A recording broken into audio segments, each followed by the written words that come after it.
একজন গরিব লোকের থেকে নতুন নতুন কাজের সৃষ্টি হয়।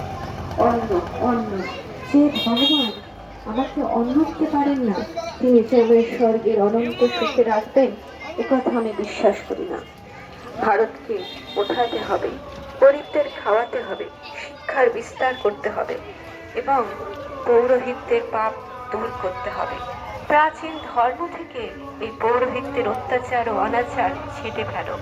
দেখবে এই ধর্মই জগতের সর্বশ্রেষ্ঠ ধর্ম।